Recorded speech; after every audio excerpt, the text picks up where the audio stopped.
Hello, everybody in Facebook Live Land. We are the Podguyz podcast, bringing it to you live as we do every Monday, like clockwork, 10:15 p.m. Monday Night Raw. I'm Tony Kaz. Kevin Neary here. Of course, we have the ever-loving Picasso, the dreamer of the dreams for everybody. Nice spark, eh? And Sparky has his sign waving hello or hi down there below. Tony, holy Did he Lord. hold that upside down? It was I. Tony, we have a lot to go over, especially how right we were when it came. Well, right I was when it came to the Super Bowl. Everyone screaming San Francisco 49ers. The last time the Niners played the Chiefs, I bet on the Niners and lost. And I vowed, next time they play the Chiefs, I'm not betting on the Niners. I made a promise to myself. So I made some money on the Chiefs, which is totally a good thing. That's really cool. Good for you. Not to say good money, but honest money, Kevin. Honest money. Hard-working money. Blue-collar money. Blue collar. Little dust on it. Little dust on Washington's shoulders there.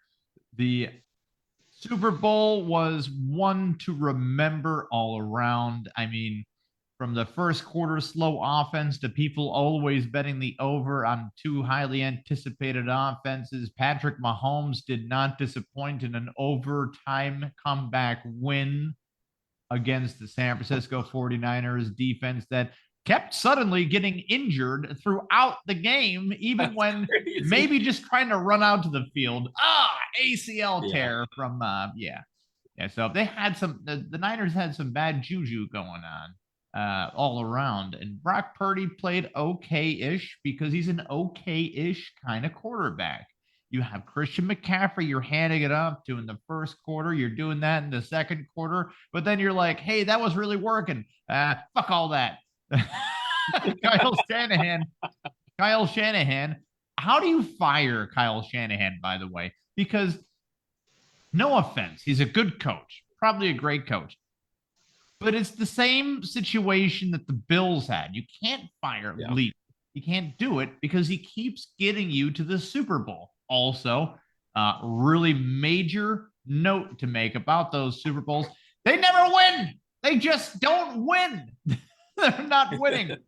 28-3. Ask Kyle, says Sparky on the big board right there. We all remember Tony's favorite player of all time, Tom Brady, which, by the way, he does have a ceiling type mural in his bedroom of Tom Brady's finger touching. I don't care if it has a glory hole. What's that? I don't care if it has a glory hole. It looks like there's a glory hole there. It's true. But Tony, what are your notes on the Super Bowl? Any distinguishing plays that you really need to point out? You know what? I was super stoked for and not to say super stoked. You know what? I love the second lateral pass for the touchdown that San Fran did in the very, very beginnings of the second quarter. Yeah. Man, that play worked out to their advantage in every way. That was a really, really good play. Best pass of the night did not even come from Brock Purdy. Yeah, it didn't. Yeah, and they fucked up the rest of the way. Their defense was on point, though. Was really on point. The Niners defense, they were on point, but I kept telling people that the Chiefs are the same type of defense. The only thing is that they don't have the big name guys out there. They got Steve Spagnuolo. He's a great defensive coordinator. I used to be a head coach for the Rams for a hot minute. He was the defensive coordinator for the Giants during their Super Bowl victories, which worked out great for the Giants. So the Chiefs have been hiring coaches very well. They got Matt Nagy as their offensive coordinator. He was the head coach of the Bears and former offensive coordinator, tight ends coach of the Chiefs as well. So when it comes to how to win a Super Bowl, I think both teams reflected exactly how you do it. You start with coaching a winning environment constantly, right? You want to have defense in play, but a high emphasis on offense as well. Kyle Shanahan has been running that same kind of defense I run in Madden, and I run into problems every now and then. The big problem I run into is I don't have a big boomer bust guy. You don't have that vertical threat constantly.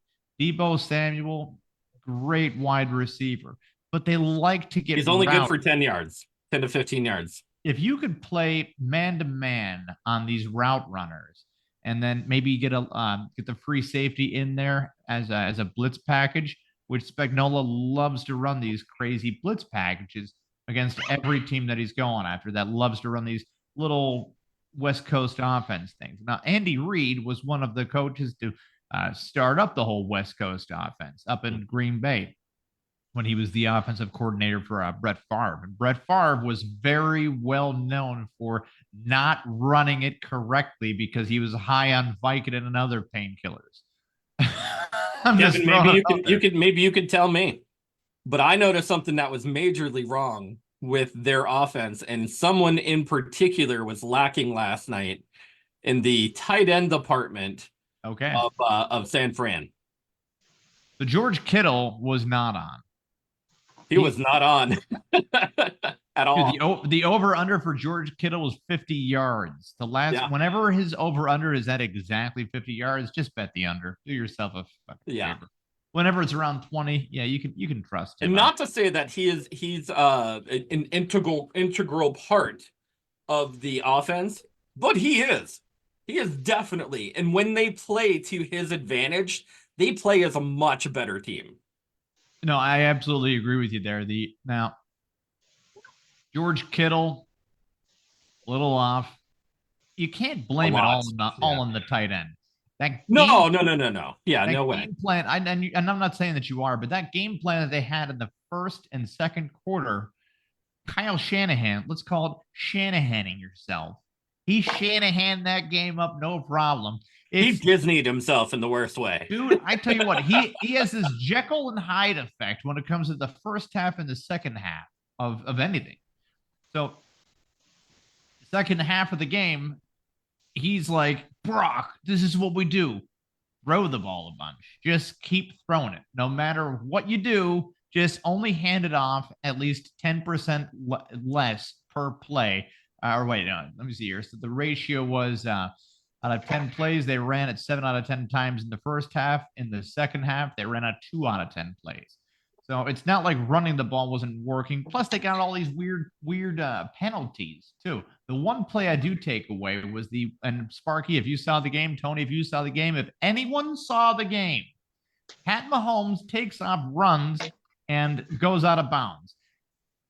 To my eyes, he did not make the first down at all when running. He gets back to the line of scrimmage. Boom. They're calling it 1st and 10. I'm like, what the fuck? Really? Are you sure? Are you sure about that? Did you see that play, Tony? I did. You know what? The people are screaming online saying that the Super Bowl is rigged. It's nothing but a TV show. It's basically wrestling. It is. I mean, are they wrong? By any means. The concussions are real. The plays are real. That call or non-call, if I was Kyle Shanahan, this is what you do. Throw the red flag out. You have a challenge flag. Challenge the spot of the ball. Challenge the first down. You can do that. That is totally in play of what you would want to do. It shouldn't always be a coach's responsibility to babysit the referees, but it also was begged to be happening when coaches were screaming about how the referees weren't doing anything about their own bad calls. So, Tony, Sparky has something there on the big board. Sparky, flip that. He does have something. By the way, Sparky was the only one that got an invite last night from the VIP players box. Wow. That cost $2 million. $2 million. Sparky had to split up the credit cards on that one. Definitely. Let's see what you got, Sparkles. Let me tell you about Corn Pop's favorite play, Corn Dog. Look at all those hugs and kisses. Oh my God, Coach Biden! I think those are the X's and O's right there. Those. I think he forgot that he was defending the country last night.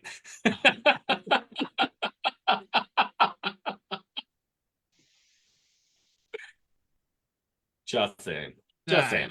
All right. So, in other Super Bowl news, Tony, Taylor Swift was cheering her man on, Travis Kelce. She was very happy that he was playing football again. Do you know, Kevin? Because I was trying to look this up and I couldn't find it on the internet. But do you know what the over-under was on the amount of times that they cut to Taylor Swift during the Super Bowl itself? No, I don't. I didn't check it out. Man, I thought you were like the king of prop bets.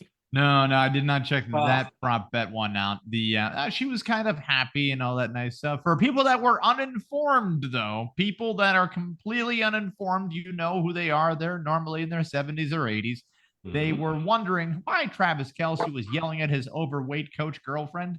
And that is not Taylor Swift, everybody. That was Andy Reid he was yelling at. Okay, just to clarify, that is Andy Reid. He is not tapping that. Okay. That giant woolly mammoth of a man. That screaming for diabetes. On Andy Reid's off days, he jumps through walls in the same red jacket, pretending to be the Kool-Aid guy, screaming, "Oh yeah!"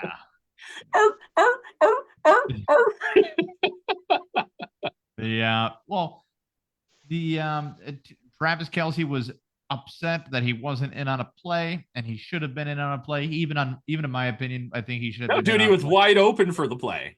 He went out, he ran his route, and he was wide open for the play. Not that exact play. That the play that the fumble, the Isaiah Pacheco fumble, which is weird because the weird thing is they can call a fumble on Kansas City. But last year, when the Eagles had a clear as day fumble from Miles Sanders, they won't call it. They're like, he didn't make a football move.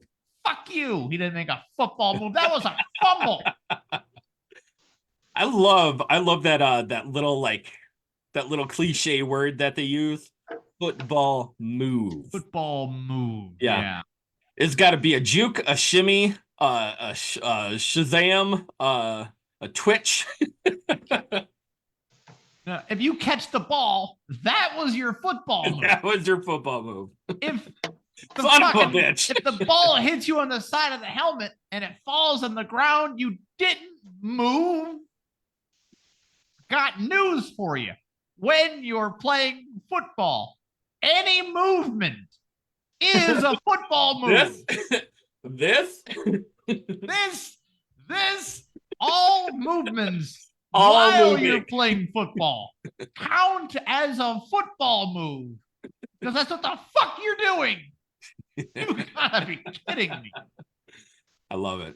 Oh my God, I hate that terminology. You know what the number one thing from last night was, though, Kevin? And you're gonna say it was the game. No, it was not the game, Kevin. Why would I say it's the game? No, it was not the game. We are not referencing Taylor the game. Swift? Taylor Swift? Was not Taylor Swift. Was it Usher? Was it Usher on the halftime show? I would not say it was. I didn't watch the halftime show. It was not that. It was the commercials. Ah, the commercials. Who doesn't love the commercial stuff? The one thing that kind of brings everybody together. This show brought to you by Paramount Plus and your football-headed friends over at the Podguyz podcast. That's right, Paramount Plus. Well, by the way, our merchbooth.com commercial played there. Merchbooth.com, where you can find all your Podguyz podcast favorite merchandise, such as t-shirts, hoodies, sweatshirts, the whole bag. Grab it up for the family. If you want to get as many t-shirts as you'd like, 5 t-shirts is going right now for a sweet $150 for 5 long sleeve t-shirts. You can buy a signatured football jersey. It's cheaper than an ounce of weed. Just letting you know. That's true. That's true. So, Tony, what was your favorite commercial from last night there? There was some amazing commercials, but you know what? We're going to cut over to the big board real quick because Sparky has something a little special for you. Sparky has the unaired commercials right there of 1 tequila, 2 tequila, 3 tequila. Taylor is on the floor. Party on my bitches. Okay, I'm guessing now. Sparky, explain your work there. Is that Travis Kelce and then Taylor Swift is on the floor from drinking too much? Close. Oh, That's Jason Kelce in his overalls. Oh, all right. I can perfect, see he's a little bit more yeah. burly idea. So they were drinking up in that box, and people were like, Oh, "Oh my really god, bad, did you see the reactions? People saying Taylor Swift drinking alcohol on camera. What a bad example." She chugged a beer. These same people, I guarantee they huffed glue in front of their kids. Yeah. And if you're not huffing glue in front of your kids, are you really getting the full experience? Magical experience for the whole family. I know Tony's favorite commercial was the Dunkin' Donuts commercial. Of course it was, because of my Tom Brady glory hole. Yeah, you were you went out and bought some Boston cream pies and fucked them later that night. I went out and I specifically looked for God damn it. I specifically went for my Dunkin' Donuts smidgen overload drink. Yeah. Is that what it is? The drink that they put the smidgens on the straw and they stick it in the cup? Oh yeah. Yeah. That's what it was. And I like the fact that he was like, "Yo, baby, we in the commercial." And then she was like, "Honey, didn't we discuss this? Tom, you can stay." That was my favorite. One of my favorites. One of the also better commercials of the night was brought to you by Google Pixel. Google Pixel. And it was kind of a tearjerker type of commercial. And I don't know if you guys particularly saw it, but there was that particular commercial was like a blurred vision. And then it came over with a voiceover that said, one face, two faces, and then there's a blind guy who is taking pictures with his Google Pixel camera. And the amazing technology that is invested in Google Pixel made him be able to do selfies, especially with the love of his life. And right towards the end of the commercial, they ended up having a child, and it said one picture or one face, two face, three faces. And it was the picture of him, his wife, and the baby, which was it's just like So is he still blind or no? Yeah. Well, that's kind of that's the worst part about it. Oh, but that was the worst part about it, yeah. But an amazing commercial for some really fantastic technology. LL Cool J is up to his same kissing his fingers and doing this thing, because that's been going on for 30 years now. Holy shit. Holy shit is right. LL Cool J. And Coors Light has a lot to be blamed as well. You know what? Boo to the beer commercials this year, man. That was really horrible. Really bad beer commercials. I know in particular Coors Light made this what was the LL Cool Train beer commercial, which was just so bad to watch. Yeah, it was unwatchable in my opinion. The Michelob Ultra one was also pretty bad. I mean, I get it. 3 athletes drinking fucking carbonated gasoline out in the sun. Okay, cool. And by the way, Dave Messi, when somebody says, "I'm out of beer, do you mind if to wait?" Just say no, because get a different beer. The premise, the whole setup, the camera work was really good, though. The camera work, the way that it was set up for the exact commercial, very good stuff. The overall, it was something that I feel like we've seen before. The originality points go way down on it. Yeah. When you think Super Bowl commercial, this just felt like a regular commercial. What did you what was the surprise commercial? And not necessarily one that tugged on your heartstrings, but there was one particular commercial that kind of ran really, really long for me. And it was NFL Africa. Okay. I don't know if you remember seeing it, but it was a commercial about NFL Africa and the outreach program that they're trying to get for African students in order to do football in that country. And it's this whole situation where this kid is visualizing himself playing with NFL superstars in Okay. the street of this African city of some sort. Yeah. And he's running around, he's trying to do the handoffs, he's trying to catch passes, he's trying to throw the ball, and all of a sudden, like, he goes, huh, I'm not even here.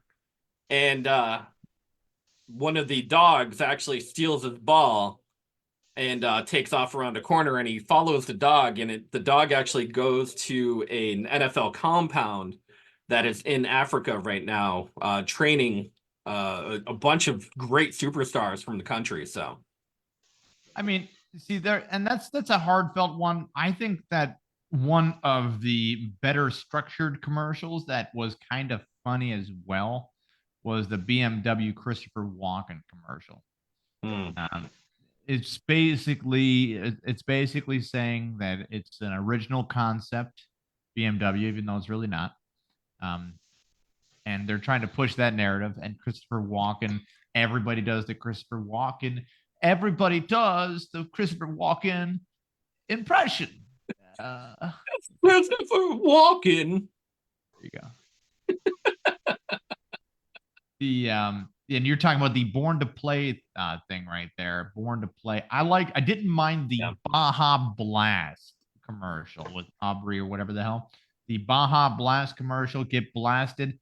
That feels like a pretty nice little catchphrase thing. That was okay. I guess. I mean, it's more of like a weird sexual catchphrase. Yeah. Get blasted. I don't know. The Arnold Schwarzenegger, Danny DeVito, which I know what you're thinking. Damn. Which is which because they are twins. With the State Farm commercial. The State Farm commercial, yeah. That was interesting for me, but it wasn't I don't know if it actually caught my funny bone, so to speak. Yeah, it was a pronunciation punchline kind of thing. It was poking fun at the way that Arnold Schwarzenegger talks, but also wanting him because his star power is still there for a State Farm commercial. And then they just just threw Danny DeVito in there as another punchline on top of the punchline. It was about 45 seconds of the same fucking joke. And I get it. It was brought out way too long. It was way too long a commercial to pull that punchline for like 2 minutes. Yeah. Because that's what it seemed like. It seemed like the 2-3 minute commercial where it would just play through the whole situation. But I did like the Mayo Cat from the I hated that one. That was my least favorite one of all. Yeah. Whenever somebody's just eating mayo like straight out of a fucking jar, like I get it. The cat kind of sounds like it said mayo instead of meow. And Christy McKinley or whatever the hell her name is from Saturday Night Live. I don't know. I just Sparky's got something on the big board. Maybe his favorite commercial that didn't air. Sparky, flip that big board around. We'll see what the hell's going on here. Dear Jesus, can we have some of the money you spent on commercials? You can contact us at ... And a big pyramid is right there. I guess there was the Podguyz podcast at gmail.com. I guess there were a couple of Jesus commercials out there, Tony. Isn't that? There were quite a few Jesus commercials. If every hour on the hour. Anybody out there was searching for Jesus and they said, I can't find him anywhere and you weren't watching the Super Bowl, you would have found him on the Super Bowl because they were pushing the whole Christian narrative. This is the thing, Tony. They don't allow players to thank Jesus Christ for the win anymore. So they edit those things out. Just ask CJ Stroud on all of his interviews. He always thanks Jesus Christ and God and all that stuff, right? Mhm. So they don't allow that crap anymore. They say, hold on there, Catholic Church. We know you have some money. Get over here with some of that. No more free promos. Can I just say this, that the the Catholic Church is much like the government, where you have a surplus of money and you don't know where to spend it. You can always send it to us at the podguyspodcast@gmail.com. We do take Bitcoin, by the way. We do. Bitcoin has cracked the $50,000 mark a couple times. It has. Today is the first day that it has bumped the proverbial roof of 50,000 schmackers. Jism Face 476969 says, Bitcoin going to the moon, bitches. See you when we dare. DARRRRR. Dare. Dare. He's probably half pirate. Well, how do you feel about that, Kevin? I know you're a big purveyor of Bitcoin and the crypto stocks, and I know that the market, the bear market right now, bull market, bear market.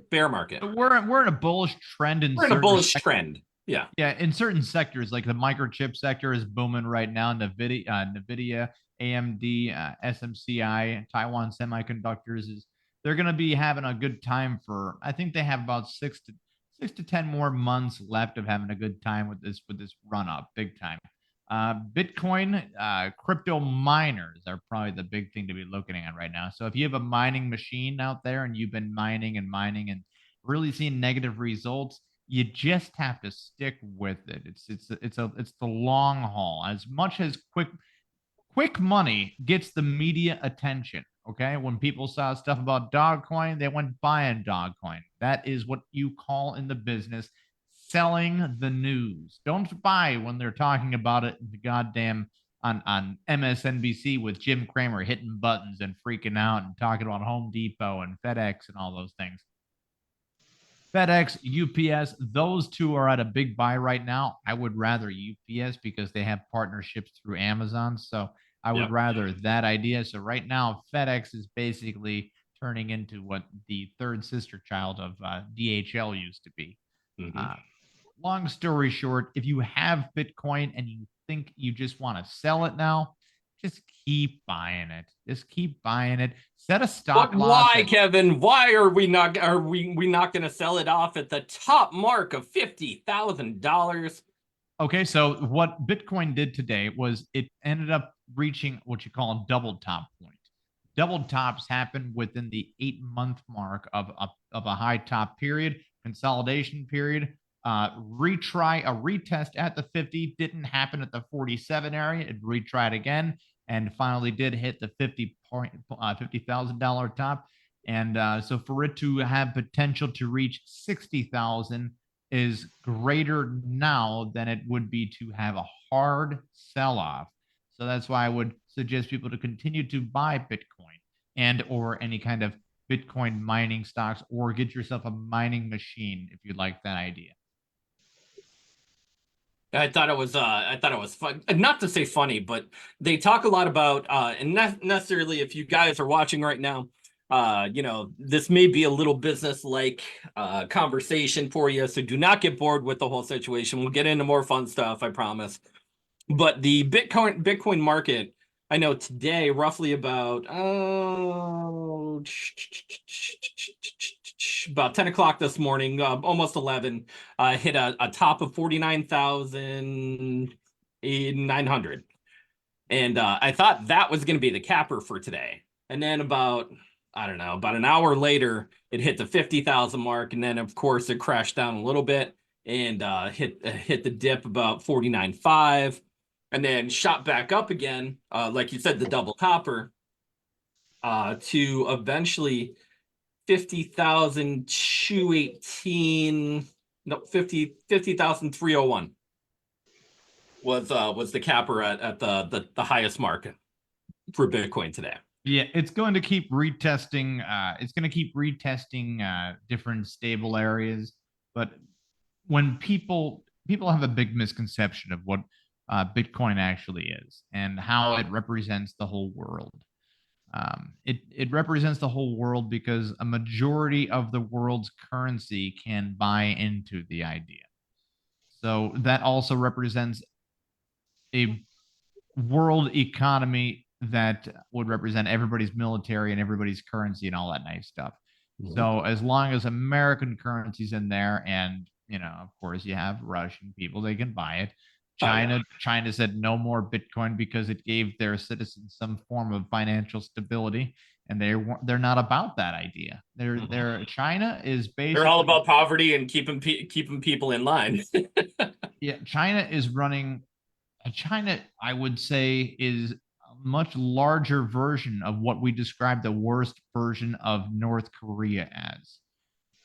And the only difference is we fuck with China because they sell us stuff for cheap. And so cheap. They own us, really. We've gotten more money per capita from loans from the Chinese than we have from any other person. Now, Tony, if I shoot somebody in the head that I owe money to, yeah, do I owe them anything? No.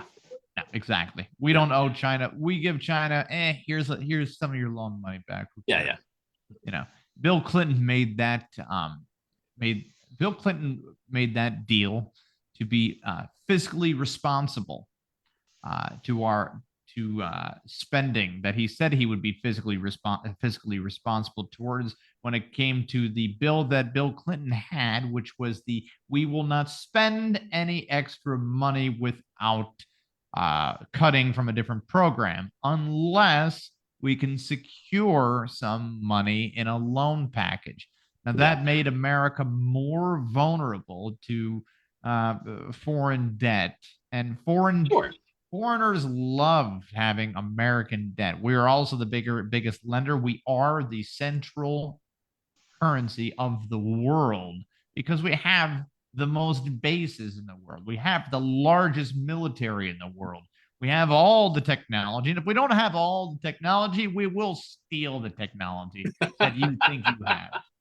That's true. So, like Sparky right now should be writing down the technology that we're stealing from, everybody.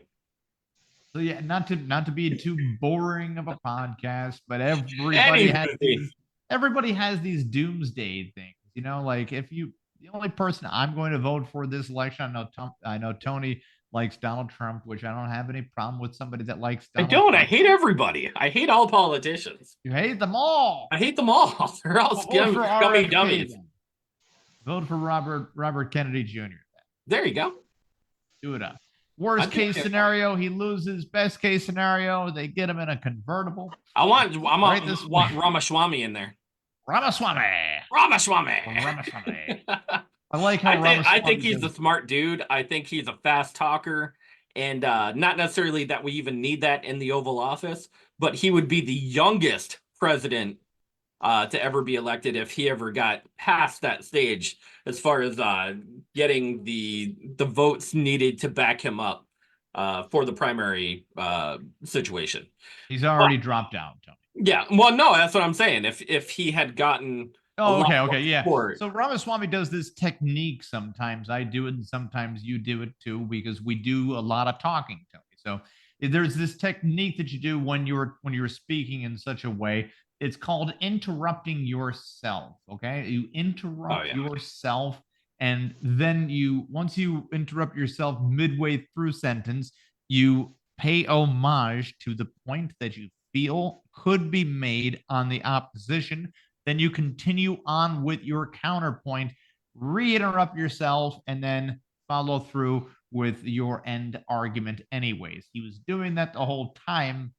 I'm not saying he's not smart for doing that. It's a smart technique, but it's something I catch on to with these people. Donald Trump does that sometimes where he'll gauge an audience's emotional response, where he'll just say something like we all know Joe Biden Joe Biden. Oh yeah, we know him. We know him.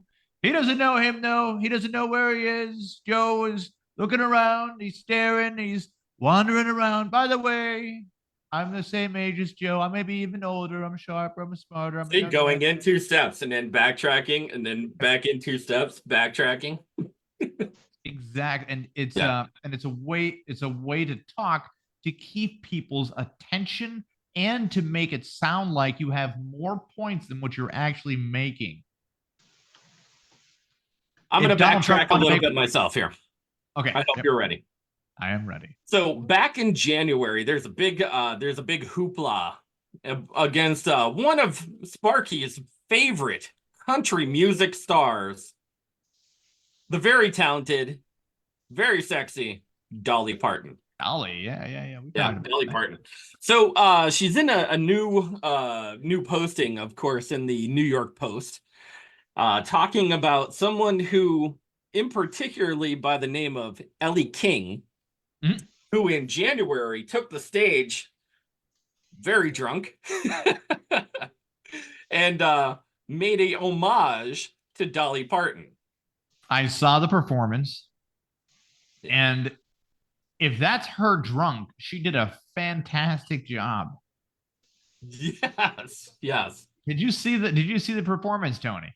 Because I know that Dolly Parton recently just came out in the news and what did talked she say it. about it? What did Dolly say about it then? She said she's a great girl and she's been going through a lot of hard things lately, and she just had a little too much to drink, unfortunately. That's So Dolly. let's just What a forgive sweetheart. that. We'll forgive her and move on with our lives. What a sweetheart. You know, Dolly Parton's a class act the whole way. She is an amazing country music star, a class act. She's I think we can all very nice admit and generous. when Dolly Parton dies, the world just got a little worse. Kevin, she has given out more per capita from her personal earnings than Taylor Swift has ever given in her life. Ooh, it's a competition now. All right. Just saying. Also, That's according to Brian Lee Yachts. Oh, fact check. Yeah. No fact check about it. But Sparky, what do you got beyond the board, sir?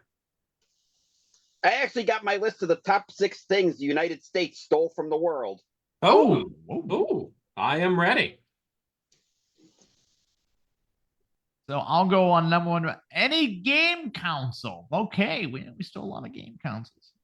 Xbox. What? Wait, why did we steal the game consoles?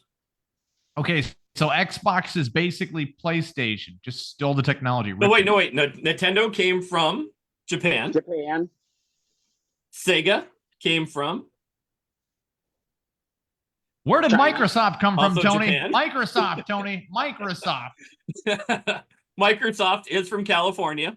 We took everybody's shit. We threw it in there. We Yeah, sent but over the Sony- best but thief of all Sony- time. We sent over Bill Gates, which he is still the best thief of all time. But Sony PlayStation is very Japanese or Chinese or Japanese. I think what Sparky is saying, and I could agree with him on this, is that we basically took that product and copied the fuck out of it, called it our own, and said, this is an Xbox. You see, it works just like a PlayStation. Yeah. Only it's cheaper. Number 2, of course, comes in the fantastic and delicious chicken lo mein. Chicken lo mein. When you can't have chicken high Florida, you get chicken lo mein. You know, you can only find that in the United States right now. Chicken lo mein. Number 3, they do not sell that in China. Number 3, French fry. Actually, wait. Fun fact. Sorry. Fun fact. General Tso's chicken Yeah. is very American. There's no such thing in China. Well, Look it there is the reaction that General So what? So what? French fries, I'm sure. Now, you can't steal something when you throw the whole people in there. French. The French. Yeah. Oui. So, automatic credit given to the French, then followed by fries. Tacos. I wouldn't wait. Ryan Reynolds. Is he Canadian, Jewish, or both? He's British right now. Get the hell out of here. He's British again. Yeah, he's back in Wrexham. Oh, and then the word we can't say starts with a C and ends in an O-V-I-D. Dad. Yep. Yeah. Deadpool's coming out, right? Deadpool 3? It is. It is. That was one of the commercials that popped in on the ye old Super Bowl, along with some great movies, and some not so great movies I that saw one of our that one of our appeared on the mutual friends commercial. post about that, Tony. And I'm not going to throw out names, but she said that it's coming out during her birthday month. Okay, big problem with that. You don't get a birthday month, okay? You can't get the whole month. Here's where you run into some problems with that.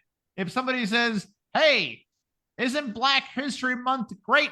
and you say, I don't recognize it because it's my birthday month. See, now you're a racist. Wait, that goes right up there with people who talk about the months of their babies. Like right now, you're 20,000 months old. Yeah, a lot of months. A lot of months. Here, we'll take it a step further.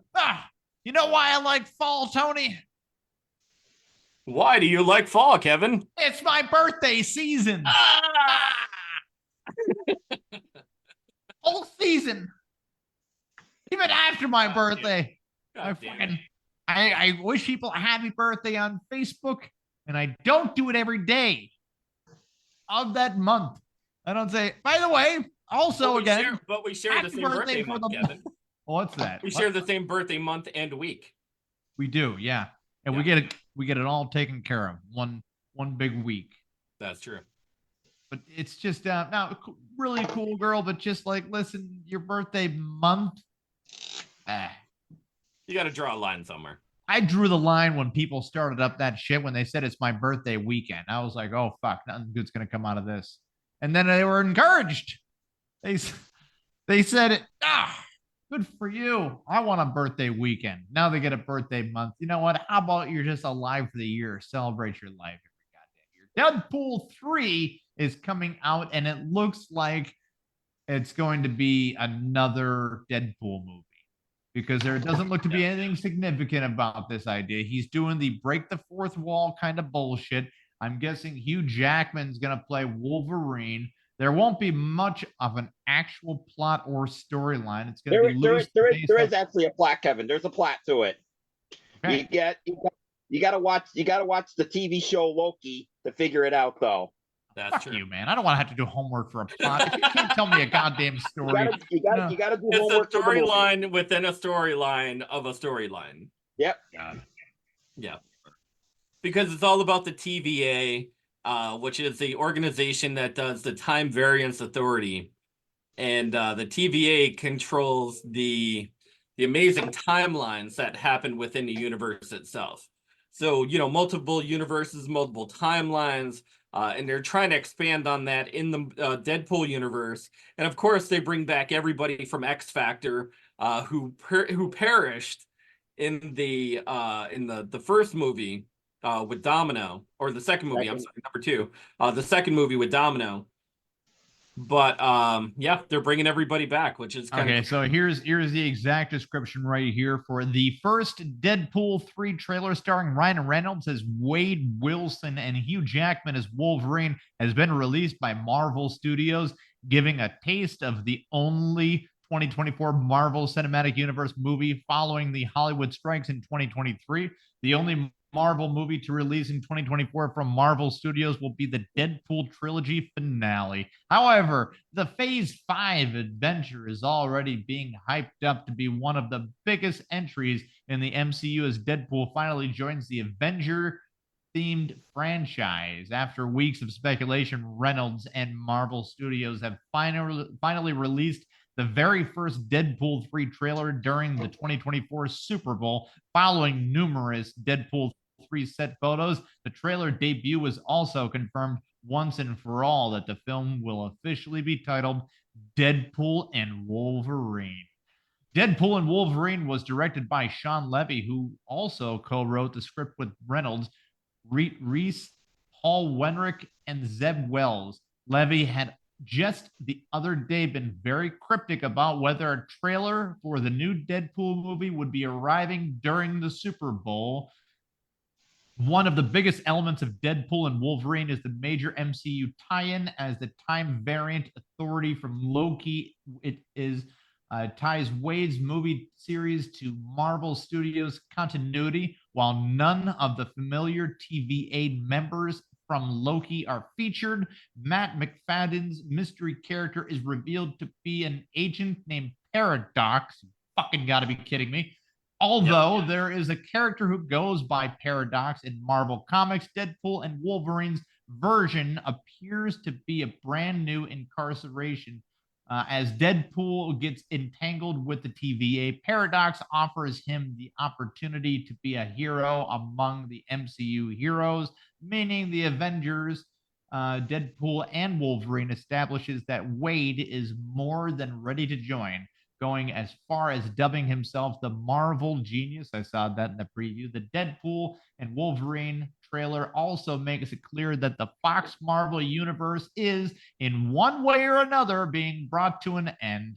Logan gets the spotlight in the final seconds of the Deadpool and Wolverine trailer as he approaches Wade, but how he's back remains a mystery for now. Since the Deadpool and Wolverine trailer is labeled a teaser, there will likely be a full official trailer before the film's release this summer. However, with the footage now released, it's a great first look at Deadpool and Wolverine, setting up with easily be one of the most massive game changers for the MCU. With many surprises still in store, Deadpool and Wolverine is already off to a solid start with its marketing, and I could agree with just the marketing part right there. Yep. The rest of it feels to be a lot of fluff, a lot of goodbyes, a lot of maybe see you later sort of thing. The writer's strike. So let's cut to the chase here. I mean, it's going to be a several $100 million movie. I think it's going to do well.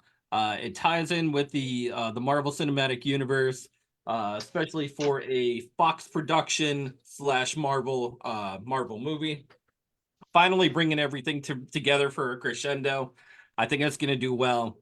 There's several other movies that they introduced during the Super Bowl commercials. One of them was the Planet of the Apes movie. I saw that, yeah. Which looked pretty solid. I know they're bringing the character Maximus. I think his name is Maximus. He's the head monkey character, and he's like the king of the monkeys, Maximus. I like the way you put it. Yeah. Caesar. And yeah, he's like Maximus Caesar, whatever. And then they also had a trailer for Twister, the redo. So sad. Well, Sparky's got a new movie on the big board that will premiere soon. And if you're watching right now, you are getting the sneak peek behind the scenes. Sparky, flip that pig board around. Do not keep us anticipating right now. Is the TT blank Twisters, a dirty remake of a bad movie. I like in the first movie Twister where Bill Paxton told Helen Hunt where they almost gave the Twister personality where they said, Twister has been following this family for years. Fuck you, man. It's Oklahoma. Move, you dumbass. And no one blinked about it either. People were like, cared. I know. Same F5 tornadoes. Hey, I want to get into something big. One big topic before we end this show. Yep. Right. So there's a lot of things that happened, especially with the outpouring of Cat Williams, right? And when he went on the Shannon Sharpe show, of course, he brought out a lot of receipts for people who were in the African-American community, especially in the entertainment world, and trying to drop a bunch of names. Now, in that name drop, of course, was P. Diddy. And then P. Diddy blasted back with a couple different things. Actually, there was like a cascade of different African-American entertainers throughout the spectrum that were like, no, this isn't true. This never happened. Blah, blah, blah, blah, blah. And then people came out of the woodwork and said, yes, it does. Such as 50 Cent and Monique actually just came out in an interview as well to talk about Black entertainment and how everybody gets shafted And not even that it's a racial thing. It's not a racial thing by any means. It's just about Black entertainers and having 50 other entertainers that will fill your shoes in any second. And that goes across the entertainment board. It's not just That Black, I tell you white, what, man, there Asian, that is whatever. a thing. It is a thing. It is definitely a thing. You can you can feel like you're doing something unique and special and be right about that. Unfortunately, there are so many people out there when it comes to competition that by the time you know it, you're in a room with 20 people that just look and sound like you too. Like that's just the facts of it all. And then that's where if you have something so special about yourself, and I'll quote from Gallagher, yeah, watermelon smashing comedian. You want to be able to take yourself and be your own boss, because when you're doing something for a studio, whether it be radio or whatever, You are always at their mercy. You'll never make more than the radio station. So, point is, if you feel like you have something special, you want to own yourself. You want to gain sponsorship through corporations. You're the one that has to do the negotiations and that. It takes a lot of time, effort, and failure too. Energy gets sucked right out of you. And that might not even be a perceivable concept anymore, because when Gallagher was doing it, you're talking the 70s, the 80s, there was still a chance. Nowadays, if I'm a corporation and I want to find somebody, I go on my phone. I could go on anywhere. I can go on YouTube and just list who has the most subscribers, list who has the most followers on Twitter, and have my pick of the litter. So I think the big thing was that 50 Cent actually just came out in an interview and talked about everything that Cat Williams was talking about all the name drops, all the things that were happening, all the corporate leeches, all the people who are backstabbing and draining Black artists specifically in the community. And it was really sad. It's really, really sad to see that it's that much of a cutthroat industry nowadays, so that people cannot make what they need to make or do what they need to do without slitting somebody's throat. Well, Tyler Perry tried to not be a part of it by making his own studios, and then fell into I mean, it. That's like us. You know what? We're a multi-wide, multinational podcast, and we have imitators that can never come, can come close to us. We have impersonators that are just not good. No, and you'll always have this. You'll always have 2 to 3 guys out there that say, "Let's do a podcast," and they get together. Maybe they get a good episode. Maybe they get 2 good episodes. They get 3 good episodes. They get some egos on them. And, you have that happen. And we always welcome the competition because we have good chemistry. We have something, we have lightning in a bottle. Now, is every show perfect? Probably not. We go live. We do something that we don't do rehearsals really. We do a quick run through the day before. I talk to Tony on the phone. Tony talks to Sparky. Sparky talks about Star Wars while masturbating vigorously in the background. We can hear you, Sparky. It's very uncomfortable. And but anyways, we do join up with different partnerships like merchbooth.com. They've been very cool to us. We're also starting our own website up. Tony works a regular 9-to-5er. I work a 9-to-5er as well. We all work while doing this too. Yeah. So it's like, but we need to respect each other in the community is what I'm saying. It's we're all here to entertain. We're all here to have fun, enjoy ourselves. We're not knocking people down by any means. We're not. No, the knocking down we do is strictly for entertainment's sake. When we do talk about Madonna's vagina as the same light that we talk about Ron Jeremy's dick, we talk about them as if they're actually lively people, sort of thing. Yeah. And it's all in good fun. If anybody has taken any offense to what we've said, you really need to go to therapy. Yeah. Because You need a hug. why are we offending you so much? Where you would have to be Tony's immediate friend, subscribe to us on Spotify, and there's a lot of cool ways to listen to us every week, and especially we're not former football players, so you're probably not going to want to have our takes on the Super Bowl at all. True. But much like P. Diddy, you got to keep receipts, right? You do. You have to keep receipts.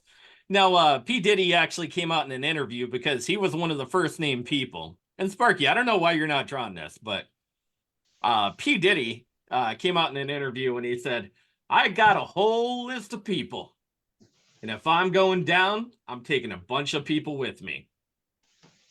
He wants to expose Grammy winners as well as Justin Bieber, Stevie J, Dream, The Weeknd, and more to put them all on notice. Because he doesn't feel, he feels like what he has done, not necessarily for the industry, but what he's done in his personal time is his business. And apparently, when you're having gay sex and you're having orgies and you're having all these wild, wild, crazy parties out in Hollywood Hills, somebody's going to find out and somebody's going to dime you out too. So, good luck with that, P. Diddy. Your time is done. See, this is what I've been saying, Tony. Everyone should just have sex with everyone. Yes, of course. That would put everybody. That would put a real quick emphasis on the cure for AIDS. That's true. That's true. It would be immediate. You would see it immediately. No, I did see the Planet of the Apes movie, but once again, the biggest problem I have is, hey, the writer's strike is over. Awesome. Yeah. What have you guys been cooking up? Oh, remake? another remake. All right. Well, all right. What else you got then? You got something good then, right? Deadpool and Wolverine. What the fuck? What the hell do you mean? It's a new movie. It's a new movie. New. It's not new. You did nothing. God damn it.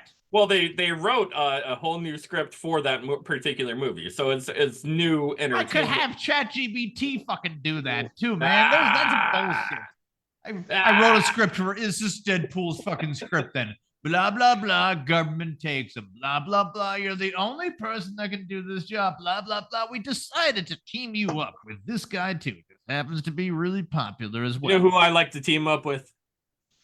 Who's that, Tony? Sparky on the big board. Sparky on the big board. I'm trying to find P. Diddy's list of fucking people. There it is. Speaking of P. Diddy's list, okay. Oh, wow. P. Diddy had, according to Sparky, P. Diddy's list it involved Tupac, Biggie, and Bieber. Anybody who I stole music from. Oh, my God. So Sting. Every breath you take.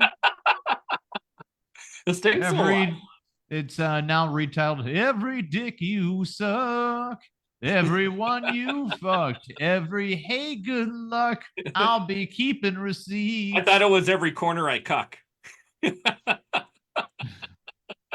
Oh, can't you see P. Diddy? I like that song. We're gonna have to record that. Beautiful, right? It is a beautiful thing. All right, guys, we're gonna wrap this up for tonight. Sparky, if you were gonna find us, where would you find us, sir? You can find us on every single major streaming platform, including iHeartRadio, Spotify, Spreaker, Deezer, Castbox, Pocket Cast, Facebook Live Video, Google, YouTube. You can find our merch at merchbooth.com. And then also you can find us on GeoReo. GeoReo, yep. And then I think that's everybody this week that we got. I think I got the list. I believe your list is wrong, sir. Your list is wrong. What do we add now? We now have iVoox. IVOOX. iVoox. iVoox. Is that the one in Germany that they listen to? It might be. I books. Yeah, Ah, it might be. Ikami not. I books. Das Ivooks. Not I books. Yeah, we're getting of course multinational locations all the way across the board. We're getting bigger in of course the United States, Australia, Canada, as well as Bolivia this week. Bolivia. Bolivia. Bolivia or not? Yeah, believe it or not. Bolivia or not. Bolivia or not, we're not home. Answer at the beep. Yeah. Classic side. Bolivia. Believe it or not, it's not me. Yeah. Belize it or not. Yeah, believe. Belize. Yeah. All right. We are the Podguyz podcast. Make sure you tune in every week, Monday night, 10:15 Eastern Standard Time. I'm Tony Kaz. Kevin Neary here. Of course, the ever-loving, talented Picasso. Les Sparke. Sparky. Ah. Ah. Guys, tune in, share, and like. If you like it on YouTube, watch it on YouTube. Subscribe to YouTube. YouTube. Go to Spotify. That's what we do always. Have a great night, guys. Bye.